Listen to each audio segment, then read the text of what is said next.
This is a video from the Exam 3 review. Let's take a look at 7 Part O.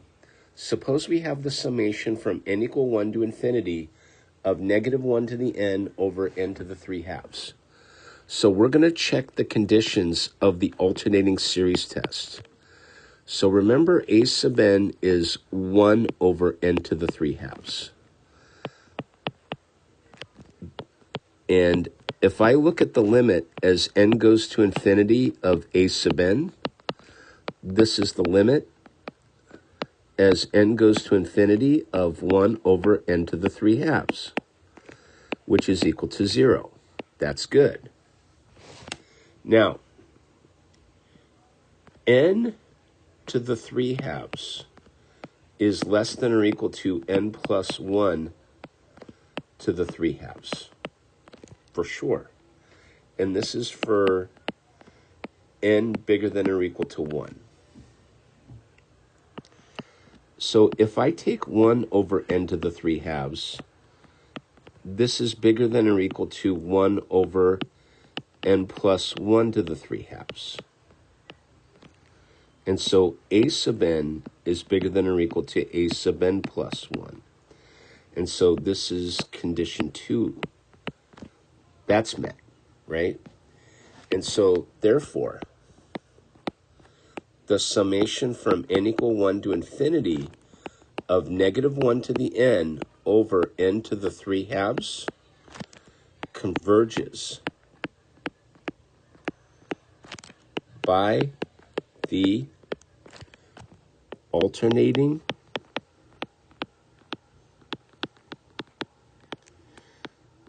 series test.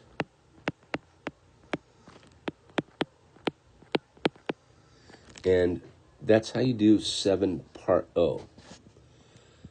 Let's take a look at 7P. Suppose we have the summation from n equal 1 to infinity of n factorial divided by e to the n. This is a classic ratio test. And it's because I see the factorial in the problem.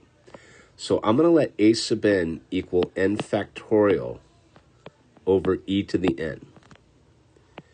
So a sub n plus 1 is n plus 1 factorial divided by e to the n plus 1. But this is n plus 1 times n factorial divided by e to the n times e. And so I'm going to look at the limit as n goes to infinity of the absolute value of a sub n plus 1 divided by a sub n. But this is the limit as n goes to infinity, and I don't need absolute values anymore. And so I'm going to write down the n plus 1th term. So it's n plus 1 times n factorial divided by e to the n times e. And then I multiply by the reciprocal of a sub n. So in other words, I'm going to multiply by e to the n over n factorial. So the factorials cancel, the e to the n's cancel, right? And what we get is the limit as n goes to infinity of n plus 1 divided by e, which is equal to infinity. And so what that is going to tell me is that the summation from n equal 1 to infinity of n factorial divided by e to the n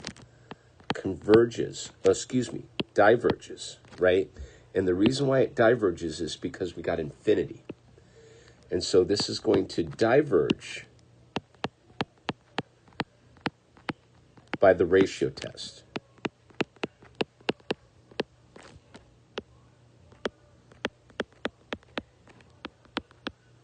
And that's how you do 7P. let's take a look at 7q. Suppose we have the summation from n equals 1 to infinity of, and then I get negative 1 to the n plus 1 times n squared times 3 to the n divided by n factorial. So when I see that factorial, I'm going for the ratio test all day long. And so my a sub n is going to be that whole entire thing. Negative 1 to the n plus 1 times n squared times 3 to the n divided by n factorial. Now, my a sub n plus 1 is negative 1 to the n plus 2 times n plus 1 squared times 3 to the n plus 1 divided by n plus 1 factorial. But this is n negative 1 to the n plus 2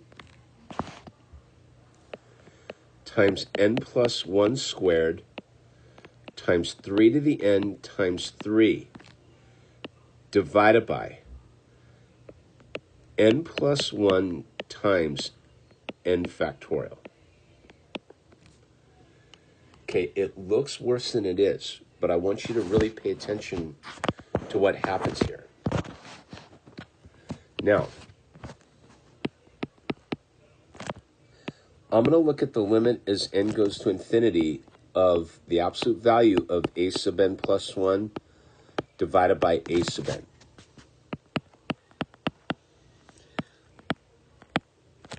Now, what I'm going to get is n plus 1 squared times 3 to the n times 3.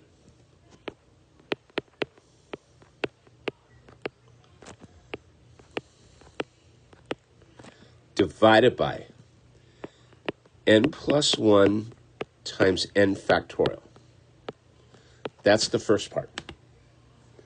And then I'm going to multiply by the reciprocal of a sub n. The reciprocal of a sub n is n factorial divided by n squared times 3 to the n.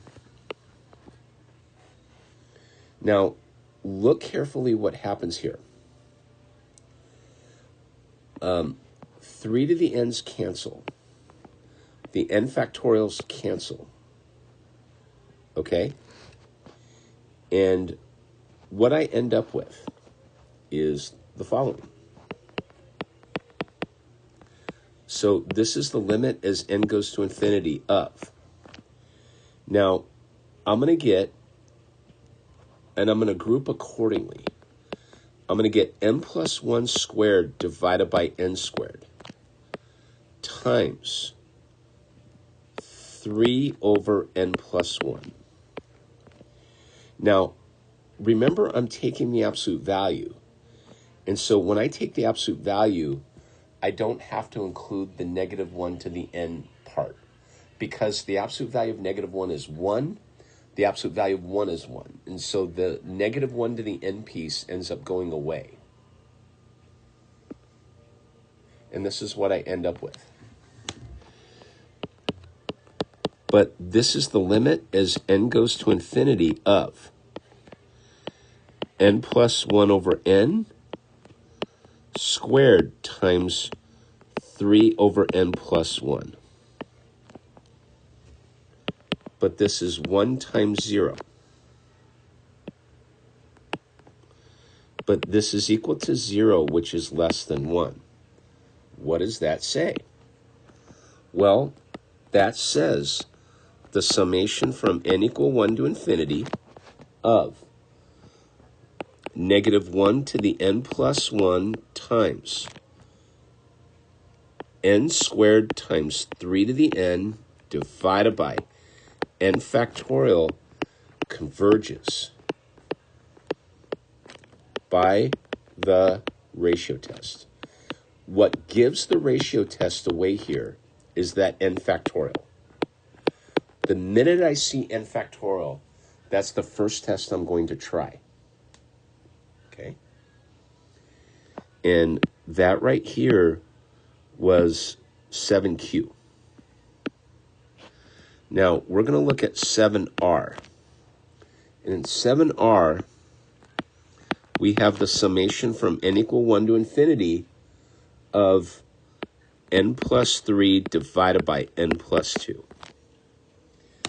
So I'm going to look at the limit as n goes to infinity of n plus 3 divided by n plus 2. And so this is the limit as n goes to infinity of, factor out the n, and I get 1 plus 3 over n. So notice I factor out an n from the numerator and factor out an n from the denominator. And I get this. The n's cancel, and we're left with 1, right, which doesn't equal 0. What does that mean? That means this series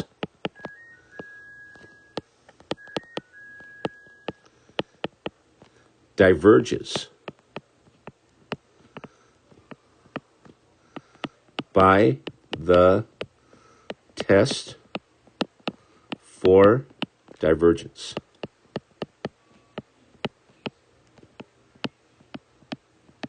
I'm done. And that's how you do 7r.